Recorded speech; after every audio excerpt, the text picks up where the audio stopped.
تو اس سے ایک چیز یہ ثابت ہوگی کہ پاکستان میں صحافت کو بھی مینج کیا جاتا ہے.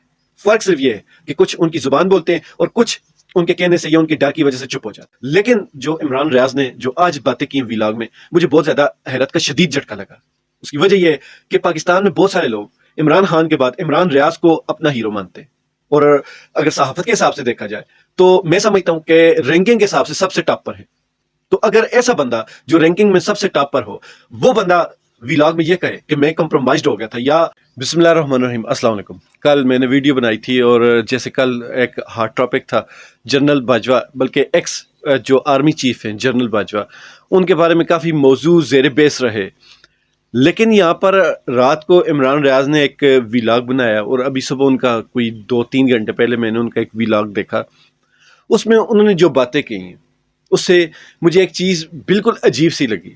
مطلب پاکستان سے میں ہمیشہ سے ایک ہی چیز کا شک کی رہا ہوں کہ یہاں پہ جتنے بھی جو صاحب اختیار لوگ ہیں وہ ہمیشہ عوام سے چیزوں کو چھپاتے ہیں، اور جب موقع آتا ہے تو پھر اس موقع کے اوپر چیزوں کو ریویل کیا جاتا ہے، شو کیا جاتا ہے. لیکن جب اس چیز کا مین ٹائم ہوتا ہے، جو اصل وقت ہوتا ہے، اس ٹائم اس وقت پہ چیزیں چھپا دی جاتی ہیں. اتنی لمبی تمہید باندھنے کا مقصد صرف یہ ہے کہ ہمارے پاکستان نے پچھلے 75 سالوں میں ترقی کیوں نہیں کی.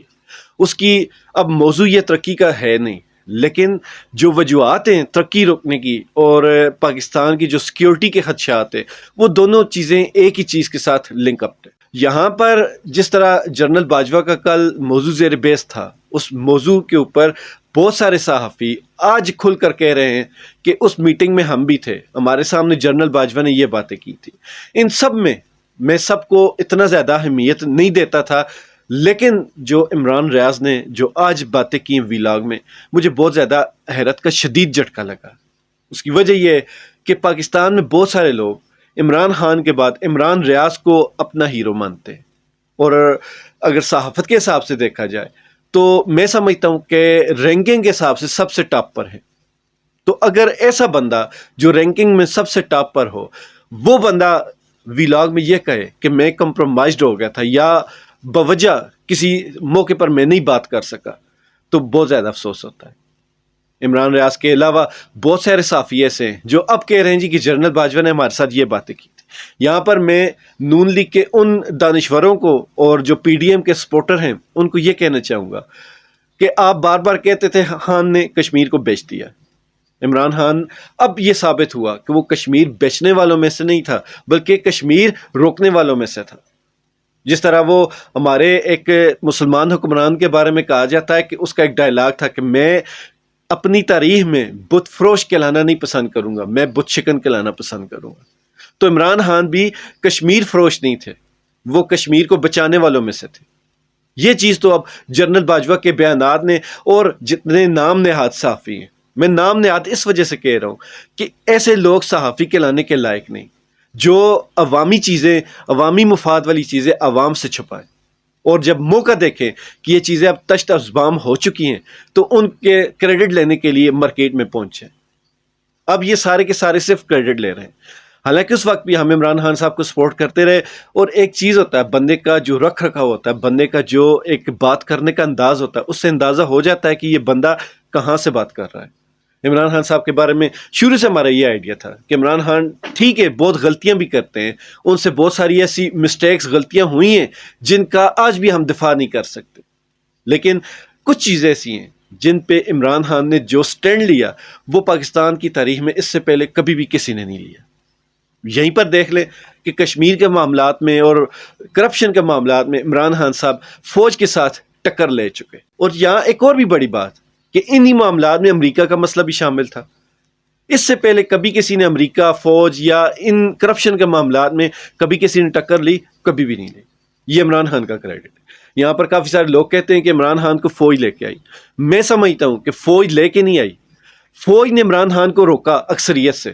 2013 میں عمران خان کی یقینی جیت تھی اور اس کو صرف ایک صوبے تک محدود کیا گیا. 2018 میں عمران خان 2/3 سے آرام سے جیت کے آ رہے تھے اور ان کو بیساکھیوں والی حکومت دے دی. تو یہاں آپ یہ کہہ سکتے ہیں کہ عمران خان کو حکومت تو انہی نے دی ہے. اگر یہ نہ چاہتے تو واقعی میں عمران خان اتنی اکثریت رکھنے کے باوجود بھی حکومت میں نہیں آ سکتے تھے. اور یہاں اسی بات سے ایک بات اور ثابت ہو جاتی ہے کہ عوامی مینڈیٹ آپ کا کچھ بھی نہیں بگاڑ سکتا.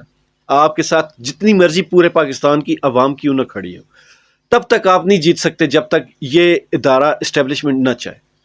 اور یہاں پہ میں اپنے جو پاکستانی دوست بھائی بہنیں ہیں ان سے میں یہ التجا کروں گا، ریکویسٹ کروں گا کہ آپ نے اپنی ویلیو خود ہی گنوائی ہے. یہ لوگ آپ کو صرف ایک چپایا سمجھتے ہیں، ایک جانور سمجھتے ہیں کہ جن کو جس طرف ہانک دیا یہ ادھر چلے جائیں گے. اپنا دماغ نہیں استعمال کریں گے، اپنی سوچ کو نہیں دیکھیں گے کہ ہم نے کیا سوچنا ہے، ہم نے کس طرف جانا ہے. یہ اسی وجہ سے آپ کو اپنی مرضی کے ساتھ موڑ لیتے ہیں. آنکھیں اپنی کھولیں. ان کو یہ اپنی جو ان کی حکمرانی، یہ ان کی جو سوچ ہے، حکمرانہ سوچ ہے، یہ چاہتے ہیں کہ ہم شہنشاہ ہیں، ہم جو مرضی کریں، ہمارے سامنے کوئی بولنے والا نہیں. ان کی سوچ کو اب وقت آ گیا کہ بدلا جائے. تو میرے پیارے پاکستانیوں، اگر اس بار بھی آپ اپنی آواز نہیں اٹھائیں گے تو پھر معذرت کے ساتھ آپ غلامی سے کبھی بھی آزاد نہیں ہو سکتے. اٹھیں، اپنی آواز اٹھائیں اور عمران خان کو 2/3 اکثریت سے جتوائیں. لیکن جن جن لوگوں کی یہ سوچ ہے کہ عمران خان کو ہم صرف ووٹ سے 2/3 اکثریت دلوا سکتے ہیں، یہ ان کی خام خیالی. اور اگر آپ یہ چاہتے ہیں کہ ہم دوبارہ عمران خان کو حکومت میں لے کے آئیں تو آپ کو اپنی آواز بھی ساتھ اٹھانی ہوگی اور ووٹ بھی دینا ہوگا. صرف ووٹ سے عمران خان کبھی بھی نہیں آ سکتا. اور یہاں پر آپ نے ایک اور چیز بھی دیکھنی ہے کہ ہمارے ہاں اب کچھ دن کے بعد آپ دیکھیے گا برین واشنگ یا جو عوامی ذہن سازی ہوتی ہے وہ اب کرنی شروع کر دی جائے گی. اور اس میں ایسے بڑے بڑے نام ہوں گے جو عمران خان کے خلاف بولنے والے. یہ جو ابھی جنرل باجوہ کا ایشو اٹھا ہے، اس ایشو کے بعد مجھے تو اب کسی بھی جو مین سٹریم کا صحافی ہے اس پہ یقین نہیں رہا. سارے کے سارے ان کے ہاتھ میں بکے ہوتے ہیں. کچھ تو ان کی زبان بولتے ہیں اور کچھ صرف خاموش ہو جاتے ہیں. لیکن جب وقت ہو تو خاموش رہنا بھی جرم بنتا ہے. اسی وجہ سے ہمارے یہاں کہاوت ہے کہ وقت دی نماز اور بٹیمی ٹکر بنتی. جب آپ ٹائم سے نماز پڑھیں گے تو وہ سجدہ تصور ہوگا، اور اگر آپ ٹائم کے بعد نماز پڑھیں گے تو وہ صرف ٹکر شمار ہوگی.